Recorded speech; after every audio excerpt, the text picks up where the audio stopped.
মনোপূর্ণ হবেন যারা লাখ লাখ মানুষের সামনে কথা বলেন।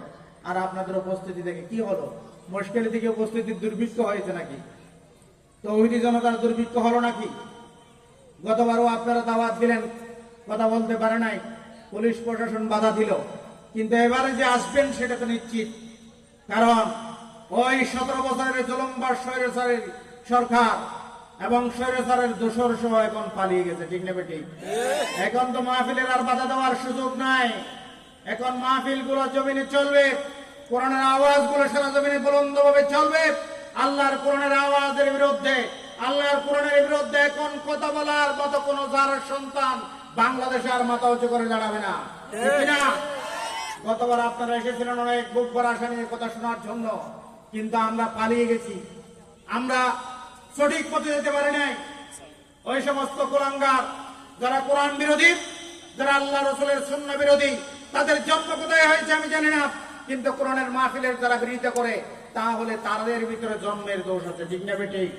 সে যেই ঘরের হোক না কেন, যেই পরিবারের হোক না কেন, আল্লাহর কোরআন কারো কোন দলের নয়, কোন মতের নয়, কোন গোষ্ঠীর নয়, মুসলমানদেরও আল্লাহর কোরআন নয়।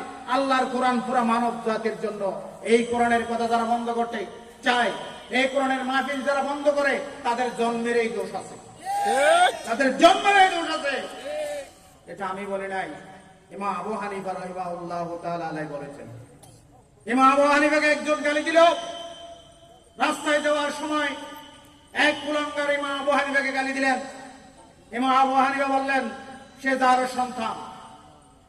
ইমাম আবু হানিফার বাড়ি কোথায় আর তার বাড়ি কোথায়? অনেক দূরে। ইমাম আবু হানিফার কথা অনুযায়ী ওই ছেলের বাড়িতে গিয়ে খোঁজ নেওয়া হলো। নিঃসন্দেহে ইমাম আবু হানিফার কথাটি 100% প্রমাণিত হয়েছে। ঠিক না বেটি? কারণ আল্লাহর কোরআনের বিরুদ্ধে যারা অবস্থান করবে, উলামায়ে কেরামদেরকে যারা জেলখানায় বসবে, জেলখানায় পুরো রাখবে, এবং আল্লাহর কোরআন এবং আল্লাহর কোরআনের তাফসীর মাহফিলের বিরুদ্ধে যারা কথা বলবে, উলামায়ে কেরামদেরকে গালি দিবে, তাহলে তাদের জন্মের দোষ আছে। ঠিক না বেটি? সুতরাং আমি বিনীতভাবে অনুরোধ করব, রাস্তায় গাড়ি যারা আছেন আপনারা খুব দ্রুত সময়ের ভিতরে চলে আসেন। আমি 10টা মিনিট আপনাদের সামনে কথা বলবো। সম্মানিত মুফাসসির মহোদয়কে আপনারা মঞ্চে নিয়ে আসেন। সম্মানিত উপস্থিতি, আমি যে কোরআনের আয়াতটি আপনাদের সামনে তেলাওয়াত করেছি, সূরা নিসার 74 নম্বর আয়াত, এই সময়টি এই জমিনের জন্য, এই সময়ের জন্য এই আয়াতটি অত্যন্ত গুরুত্বপূর্ণ এবং জাতির জন্য অত্যন্ত গুরুত্বপূর্ণ টাইমে আল্লাহ সুবহানাহু ওয়া তাআলা এই সূরা নিসার এই 74 নং আয়াতটি এই মুহূর্তের জন্য দাবিদার। সম্মানিত মুসলিম জনতা, আমরা এমন একটি মুহূর্তে এই জমিনে বসে কোরআনের তাফসীর করছি। আমরা সকাল বিকাল দুপুর সন্ধ্যা রাতের বাদ ভোলা খাই, কিন্তু আমাদের কলিজার টুকরা, আমাদের প্রিয় দিনী ভাই ফিলিস্তিনের মুসলমানগুলা, ফিলিস্তিনের নারী পুরুষ আবাল বৃদ্ধ বনিতা, এই মানুষগুলো তাদের খাবার পায় না।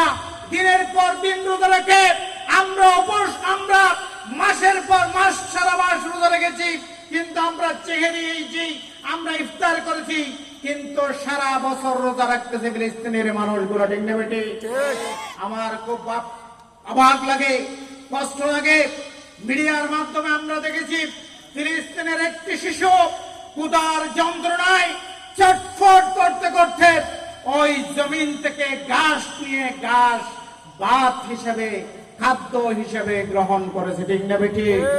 সুতরাং আজকে আমরা বলতে চাই, আরব বিশ্ব ও আশপাশের মুসলমান সংখ্যাগরিষ্ঠ রাষ্ট্রগুলা, তোমরা কিয়ামতের ময়দানে আল্লাহর দরবারে কি জবাব দিবা? বিশ্বনবীর সামনে কোন চেহারা নিয়ে তোমরা দাঁড়াবা? তোমাদের পার্শ্ববর্তী রাষ্ট্র ফিলিস্তিনের নারী পুরুষ আবাল বৃদ্ধ বনিতাদেরকে ওই বিশ্ব সন্ত্রাসী মিডল ইস্টের কোষাই নেতানিয়াহুর নেতৃত্বে এবং মানবতার দুশমন, যেই জাতি বিশ্ব সভ্যতার দুশমন, বিশ্ব শান্তির দুশমন, ওই ইহুদিরা মুসলমানদের উপর রাতের পর রাত, দিনের পর দিন বোমা হামলা করতেছে।